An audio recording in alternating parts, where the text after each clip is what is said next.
नमस्कार, रायसीना रिपोर्ट्स में आपका स्वागत है। मेरा नाम है राजेश आहूजा और ये रायसीना रिपोर्ट्स की खास प्रस्तुति है flash point with Surendra Singh Oberoi, जिसमें हम देश विदेश की ऐसी खबरों के बारे में चर्चा करते हैं जिनका भारत की सिक्योरिटी से ताल्लुक होता है। अभी अमेरिका और ईरान के बीच में तीसरे दौर की बातचीत जिनेवा में आज शुरू हो चुकी है। ओमानी विदेश मंत्री ने अमेरिकी दस्ते और ईरानियन दस्ते दोनों से बात किया है। इनडायरेक्ट टॉक्स हैं। हम लगातार इस पर नजर बनाए हुए हैं। सुरेंद्र जी, आपका बहुत बहुत स्वागत है एक दफा फिर से रायसीना रिपोर्ट्स में। क्या खबर आ रही है? Thank you Rajesh ji for having me. जैसे आप बोल रहे थे कि एक थर्ड राउंड है, जिनीवा में है, और ओमान एम्बेसी जो एम्बेसडर्स हाउस है वहाँ पे, वो कॉलोनी कोई एरिया है जिनीवा के आगे, एक एरिया जहाँ पे उनकी एम्बेसी है और रेजिडेंस भी है एम्बेसडर का, जो यूएन के एम्बेसडर है। तो वहाँ पे ओमान ओमान के जो फॉरेन मिनिस्टर्स हैं वो यूएस रिप्रेजेंटेटिव्स को बातचीत से पहले मिले थे। इससे पहले वो अलग ईरानियन फॉरेन मिनिस्टर से भी मिले थे। तो एक डिस्कशंस जो एक पेपर दिया है ईरानियंस ने, वो पेपर या जो ड्राफ्ट होगा वो हैंड ओवर कर दिया गया है अमेरिकन को। तो बातचीत कहा जा रहा है, as far as the statement of the foreign minister Badr al Busaidi, जो ओमान के फॉरेन मिनिस्टर हैं, के बड़ी पॉजिटिव हैं और दोनों साइड्स बड़े फ्लेक्सिबल हैं, और unprecedented flexible from the American side were his words when he talked to some of the media persons there. तो लगता है कि शायद बातचीत अच्छी आगे चल रही हो। थोड़ी लंबी जाएगी बातचीत। है तो पॉलिटिकल साइड्स, लेकिन जैसे आप बता रहे थे कि इनडायरेक्ट टॉक्स हैं, तो दोनों तरफ का पक्ष लेना होगा, इधर उधर जाके बातचीत करनी होगी। तो लगता है कि कुछ 2-3 घंटे और लग सकते हैं, कि इससे पहले कि वो मीडिया के पास आएंगे या नहीं आएंगे। मुझे नहीं लगता कि वो मीडिया को इतनी बात करेंगे। हो सकता है ओमान के फॉरेन मिनिस्टर बातचीत करें, बट सारी अटेंशंस वहीं पे हैं। कई मीडिया वाले उनके घर के बाहर हैं, वहाँ काफी सिक्योरिटी है। उनके जहाँ पे वो पहले बैठे हुए थे, अभी ये मॉर्निंग की बात है जब वो बैठे हुए थे।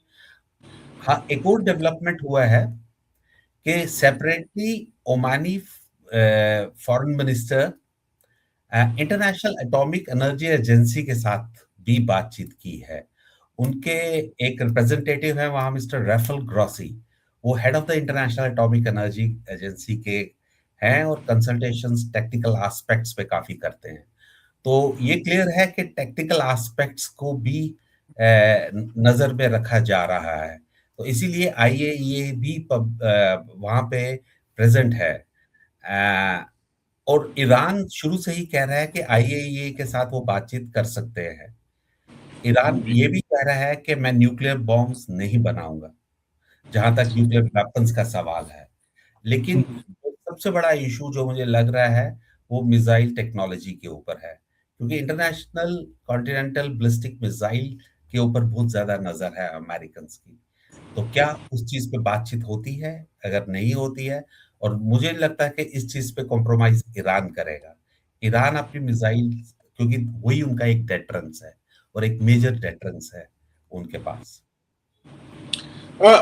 अमेरिकन प्रेसिडेंट डोनाल्ड ट्रंप ने इस मामले में साम दाम दंड भेद तमाम चारों नीतियां अपना रखी हैं। एक तरफ उन्होंने उन्होंने कहा कि मैंने अपना आर्माडा भेज दिया है। लगातार विमान वाहक पोत जो हैं, एयरक्राफ्ट कैरियर वहाँ पे मौजूद हैं। फाइटर जेट्स जा रहे हैं अमेरिकन बेसिस से, यूरोपियन बेसिस से वहाँ पे नियर बाई जो एयरबेस हैं ईरान के आसपास वहाँ पर जा रहे हैं।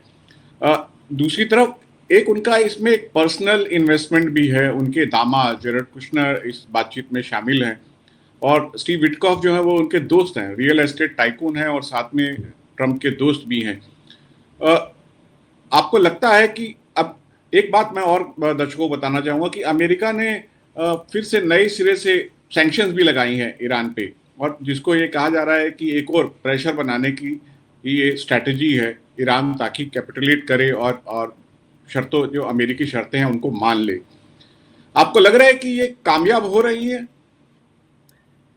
देखिए, अगर आप कल की उनकी स्टेट ऑफ यूनियन एड्रेस को देखिए, तो ट्रम्प ने बड़ा कम बात की है उस पे।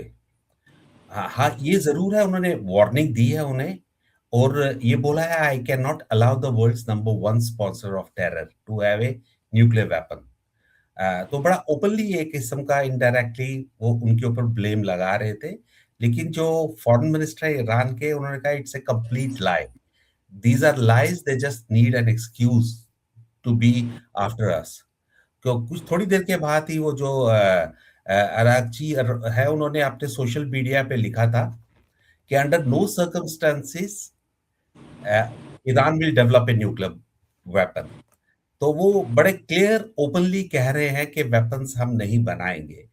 तो ये क्लियर है कि वो इस वक्त जो वो यूरेनियम जो कहा जाता है कि काफी वहां पड़ा हुआ है, उसका क्या होने वाला है ये हम कुछ कह नहीं सकते। लेकिन प्रेशर जो है वो काफी बिल्ट अप किया हुआ है। प्रेशर तो बिल्ट अप किया हुआ है, लेकिन वहीं जो और रिपोर्ट्स भी आ रही हैं कि क्या मिलिट्री पूरी तरीके से रेडी है। जो रिटोरिक पॉलिटिकली प्रेसिडेंट कर रहे हैं, मुझे लगता है जनरल डैन केन जो हैं, जो कि इस वक्त कमांड कर रहे हैं, उन्होंने पेंटागन में काफी मीटिंग्स भी की हुई हैं। उस मीटिंग रूम, कॉन्फ्रेंस रूम में कुछ मीडिया रिपोर्ट्स आई हैं, शायद सीएनएन की, कि उस एरिया को टैंक बोला जाता है, जो उस रूम में वो बैठते हैं, जो उनका वो कॉन्फ्रेंस रूम है जहाँ प्लानिंग रूम होता है। तो कम से कम 3 मीटिंग्स हुई हैं उनकी कल से वहां पे, और सारे सीनियर ऑफिसर्स तीनों नेवी के, एयरफोर्स के, एज वेल एज आर्मी के वहां पे आए हुए हैं। तो पेंटागन बड़ा बेयरिश है, मैं यूं कहूंगा। अ, और पॉलिटिकल जो है इस वक्त प्रेसिडेंट हैं, वो बुलिश बने हुए हैं वहां पे। अब सिचुएशन रूम मीटिंग्स में क्या डिसाइड हो रहा है, आफ्टर ऑल प्रेसिडेंट की बात माननी पड़ेगी। पर इनडायरेक्टली तो उन्होंने वार्न भी कर दिया है कि it could not remain as a limited attack only, it will prolong, and are we ready for that, because retaliation can happen. तो उस चीज को काफी देखा जा रहा है, इसीलिए बहुत ज्यादा प्रेशर बिल्ट अप हुआ है। और कल के जो सैंक्शंस हो, दोबारा जो आप बात कर रहे थे, वो बेसिकली जो इलीगल ट्रेड कर रहे हैं वो बाकी कंट्रीज के साथ, इलीगली काफी स्मगलिंग हो जाती है वहां के जो ऑयल वगैरह की है, तो उस चीज को रोकने का भी कोशिश कर रहे हैं। That means they really want to control the sea of Iran also. Now will Iran allow their ships to enter into their sea water? That's another big question. तो ये सारी चीजें, एक प्रेशर डेवलप है, एक टैक्टिक्स है। हो सकता है आज कुछ नतीजा भी आ जाए और प्रोलॉन्ग हो जाए, क्योंकि तीसरी चीज जो ट्रम्प खुद देख रहे होंगे कि कैसे वो अपनी इमेज को रीबिल्ड करें। अगर आप पोल ओपिनियंस में देखते हैं तो उनका एक्सेप्टेंस लो हो गई हुई है। कल के जी। लेक्चर के बाद भी कुछ ज्यादा डेवलपमेंट नहीं हुई है। तो जैसा है वैसा ही चल रहा है अभी। तो क्या उनका कुछ अप्रूवल रेटिंग जो है वो बहुत कम हो गया है। इकोनॉमी जो है वो कॉन्ट्रैक्ट कर रही है। सुप्रीम कोर्ट से उन्हें एक बहुत बड़ा टैरिफ को लेकर झटका मिला है। तो उन्हें भी शायद एक कामयाबी की जरूरत है, एक कहीं उनको सफलता मिल जाए ईरानियन मुद्दे पर, जिसको वो जनता के सामने पेश कर सके। जी, जी, बिल्कुल। अभी इसीलिए ये सब जो स्लैब किया अभी इन्होंने नया सैंक्शंस, जिसकी अभी ज्यादा जरूरत वगैरह नहीं थी, तो ये क्लियर है कि एक बहुत बिल्ट अप जो प्रेशर किया है, ये अपनी इमेज भी रीबिल्ड करना चाहते हैं। और ये कहाँ किस हद तक जाएंगे, विल इट पे फॉर हिम, ये तो आगे के कुछ महीने ही बताएंगे, और नवंबर में जब दोबारा मिड टर्म होगा तो उस पर रिजल्ट्स आएंगे। लेकिन ये पूरी कोशिश। हिस्टोरिकली हिस्टोरिकली जो पार्टी पावर में, जिस पार्टी का प्रेसिडेंट होता है, वो मिड टर्म में बहुत बुरा प्रदर्शन करती है। जी, जी, ऐसा है। पर अब और इनका जो सपोर्ट नहीं मिल रहा है, कल इसीलिए इन्होंने ज्यादा क्रिटिसाइज नहीं किया है। इवन आप देखिए कि otherwise he has a motor in his mouth, काफी ज्यादा बोलते हैं, हमेशा क्रिटिसाइज करते हैं। He calls himself as the best. कोई एक्शन भी कर रहे हैं तो बोलते हैं it was a great thing what he has been doing, लेकिन फ्लक्चुएट हो जाते हैं, वो बातों में कुछ और चीजें ऐड कर देते हैं जो कभी लगती नहीं है। जैसे कल अब दोबारा वो बोल रहे थे कि मैंने कितने सीज फायर किए, क्या किया क्या नहीं, तो लोगों ने भी अब सीरियस उन्हें ले नहीं रहे उन चीजों में। जी। ब्लू कॉलर लोग अभी भी उनके साथ काफी ज्यादा हैं, क्योंकि वो गारंटी दे रहे हैं that make America great again, mega जो स्लोगन लगाया हुआ है, आपको मैं जॉब्स दे रहा हूँ, बाहर के लोगों को निकाल रहा हूँ। कल जितने लोगों को भी मेडल्स वगैरह दिए तो उस पे डिपोटेशन पे काफी बात कर रहे थे, इलीगल इमिग्रेंट्स के बारे में काफी बात कर रहे थे। So he is again trying to win those people who are blue collared or working jobs so that he is America first जो स्लोगन है उनका, उसको रीराइट कर रहे हैं। ईरान में भी इस बातचीत की सफलता का बेसब्री से इंतजार हो रहा है। वहां के लोग जो हैं, जो कॉस्ट ऑफ लिविंग है वो बहुत हाई है, क्योंकि ईरान पे कई सालों से सैंक्शंस लगी हुई हैं। वो लोग चाहते हैं कि अब ये बातचीत सफल हो, नहीं तो उनका भी धैर्य का बांध जो है, वो सब्र का बांध टूट सकता है। ऑलरेडी प्रोटेस्ट इतने ज्यादा हो रहे हैं, अगर ये बातचीत नाकाम होती है तो लगता है कि ईरानियन रजीम को और दिक्कत का सामना करना पड़ेगा। बिल्कुल, देखो इसीलिए अटेम्प्ट्स हो रही है ना, जो उनकी, जो कल भी हम बात कर रहे थे और डे बिफोर यस्टरडे भी हम बात कर रहे थे कि जो उनकी एक्सटर्नल स्ट्रेंथ थी, जो प्रॉक्सी ग्रुप्स थे उनके, वो बड़े वीकन हो गए हुए हैं। यहाँ तक कि जो उनका अपना जो सिक्योरिटी सेटअप भी है, उस पे भी कहीं ना कहीं पे थोड़े से डिफरेंसेस हैं, लेकिन जो उनका अपना क्लैरिक स्ट्रक्चर है वो एग्जिस्ट कर रहा है। और इस वक्त American must be trying to break that. वो क्या कर रहे हैं, रिजीम चेंज कर पाएंगे या नहीं कर पाएंगे, अभी तक तो डिफिकल्ट लग रहा है। और क्या उनका नेक्स्ट स्ट्रेटेजी होगा कि इंटरनली कितने ज्यादा प्रोटेस्ट इंक्रीज करा सकते हैं, क्योंकि ईरान अनडाउटली, जैसे आप कह रहे थे कि वीक हो गया है, लोग टायर्ड हो गए हुए हैं, people also want to have some sort of a relief, economy काफी अफेक्ट कर रही है, लेकिन स्टिल जो जब एक्सटर्नल अटैक होता है तो वहां लोग काफी यूनाइटेड हो जाते हैं। और कल की फ्राइडे की जो मीटिंग होगी, कल फ्राइडे को आप मालूम नहीं कि वो बात करेंगे या नहीं करेंगे, लेकिन डिफरेंट मॉस्क्स पे जरूर एक सॉलिड मैसेज दिया जाएगा पब्लिक को। तो कल काफी इंटरेस्टिंग होगा कि देखना कि ईरान में क्या होता है। कल हॉलिडे होती है फ्राइडे को वहां पे, यूनिवर्सिटीज वगैरह तो बंद होती हैं, लेकिन जो प्रोटेस्ट तो फिफ्थ और सिक्स डे का कंटिन्यू हो रहा है, even in universities that continues. तो लोगों को डर भी है, पैनिक बाइंग भी है कि हो सकता है कि अटैक हो। कई लोग स्कूल्स कॉलेजेस वगैरह में नहीं जा रहे हैं, लेकिन नॉर्मल लाइफ स्ट्रीट्स में हो रही है, दुकानें खुल रही हैं, लोग बिजनेसेस पे जा रहे हैं, वहां पे वो कावा खानों में जाके काफी लोग बातचीत कर रहे हैं कि क्या होना चाहिए क्या नहीं होना चाहिए, कौन हमारा सपोर्टर है। तो यूजुअल एक पॉलिटिकल सिचुएशन होता है, जैसे हम नुक्कड़ अपना साइड कहते हैं, तो वैसा ईरान की तरफ से काफी सही संकेत दिए जा रहे हैं, इशारे जो हैं वो बिल्कुल सही हैं कि हम न्यूक्लियर वेपन नहीं बनाएंगे, आप हमें एनरिचमेंट का अलाउ कीजिए, वो हम नहीं छोड़ेंगे। साथ में कुछ वो इकोनॉमिक कैरेट भी उन्होंने डैंगल किया है कि हम अमेरिकन बिजनेस के लिए ईरानियन बाजार को खोलेंगे। कुछ ऐसी भी वहां पे संकेत आ रहे हैं, जो कि ट्रंप का बहुत ही प्रिय विषय है, जिसको वो अपने डोमेस्टिक ऑडियंस को बता सकते हैं कि हमारी कंपनी को वो ईरान में बिजनेस मिलेगा, देखिए हमने इतना बड़ी सफलता हासिल कर ली है। हाँ, मैं इसको इस तरीके से देखूंगा कि आप देख लीजिए, वेनेजुएला में इन्होंने कोशिश किया था कि रिजीम चेंज हो जाए पूरी, पर मेरे हिसाब से रिजीम चेंज नहीं हुई है। खाली वहां के जो प्रेसिडेंट को उठा के ले गए हैं, लेकिन जो वाइस नंबर 2 थे वो गवर्नमेंट चला रहे हैं। तो जो उन लोगों के साथ थे, इवन एक चीज हुई है कि जो उनका पेट्रोलियम प्रोडक्ट्स थे वो अब चाइना को नहीं जा रहे हैं, वो यूएस के साथ हो रहे हैं। और क्यूबा इस वक्त मैसिव उस चीज में है। अगर मैं वो मॉडल देखता हूं तो यहाँ अमेरिकन भी ये देख रहे होंगे कि क्या हम रिजीम चेंज कर सकते हैं एक आदमी को हटा के और एक लीडर को हटा के, I think it's very difficult in the present scenario. So they also must have sent some sort of a feelers to the people asking for some sort of a business and also more approach to Iran, so that Iran uh, creates some sort of a distance from China as well as Russia. तो ये plans होंगे, बातचीतें होंगी, और Iran को इस वक्त किसी तरीके से ये अपना खतरा जो मंडरा रहा है उनके ऊपर से टालना है। वो इस वक्त नहीं उनके साथ इतना बड़ा लेगा, उसका काफी नुकसान हो जाएगा।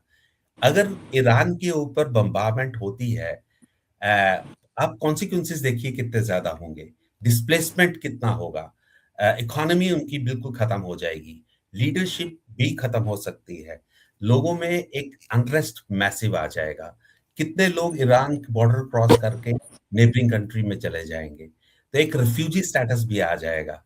तो उस चीज में, और लेकिन वो कंटिन्यू रहेगा क्योंकि उसका अटैक फिर गल्फ कंट्रीज में जाएगा, ईरान जी उसका रिवर्स करेगा। अगर आप ये एक war game between US and Iran का अगर थोड़ा सा बनाइए गेम की तरह, तो आप देखिए कि क्या हो सकता है आफ्टर फर्स्ट बॉम्ब और first action which takes place. क्योंकि हम जी लोगों ने लास्ट ईयर ये चीजें देखी हैं, लास्ट ईयर ये चीजें हुई हैं और इमीडिएटली सीज फायर के लिए फिर अपील की गई थी, और जैसे अभी ओमान है या यूएई है, सऊदी अरबिया, ये सब कंट्रीज जंप कर जाएंगी अपनी चीजों को सेव करने के लिए। ये भी ओमान सुनने के में विदेश सॉरी मैं ये कह रहा हूं कि ओमान के विदेश मंत्री जो कि मीडिएटर का काम कर रहे हैं, जाहिर तौर पर मीडिएटर का काम ये होता है कि वो पॉजिटिव बातों को सामने रखे, लेकिन उनकी तरफ से जो बयान आया है उन्होंने कहा है कि काफी क्रिएटिव किस्म के सॉल्यूशन सामने आ रहे हैं, एक विलिंगनेस है समझौते पर पहुंचने की। क्या क्रिएटिव सॉल्यूशन? आपने कहा मिसाइल को लेके दो पक्षों में काफी विरोधाभास है, दोनों पक्षों के स्टैंड को लेकर। क्या क्रिएटिव सॉल्यूशन आपकी नजर में निकल सकता है?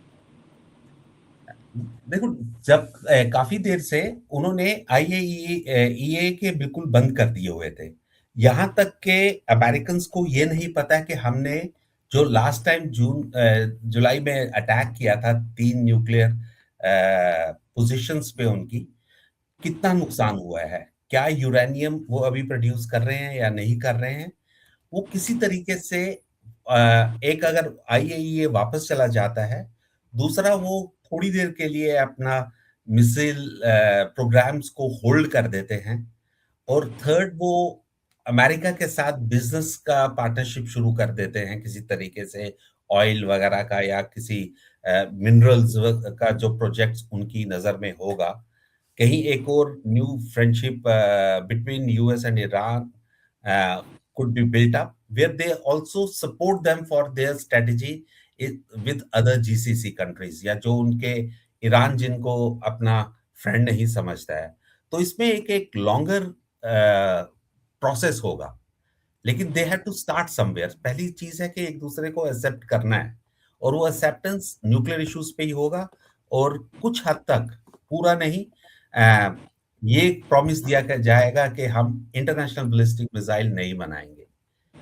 लेकिन कहना और करने में बहुत फर्क होता है। मेरे हिसाब से उनके पास है इंटरनेशनल बैलिस्टिक मिसाइल। जी, बहुत बहुत शुक्रिया Surendra ji, flash point with Surendra Singh Oberoi के इस एपिसोड में जुड़ने के लिए। इस बातचीत पर हमारी नज़र बनी रहेगी दर्शकों, और अगर कोई इस पे पॉजिटिव साइन आता है, जो भी स्टेटस रहता है बातचीत का, इस बारे में हम सुरेंद्र जी से एक दफ़ा फिर बात करेंगे और आपको अवगत कराते रहेंगे। बहुत बहुत शुक्रिया जुड़ने के लिए सुरेंद्र जी। थैंक यू राजेश जी, और जल्दी वापस आएंगे। आई एम श्योर कुछ ना कुछ होगा और हमें दोबारा एक्टिवेट करेगा। जी।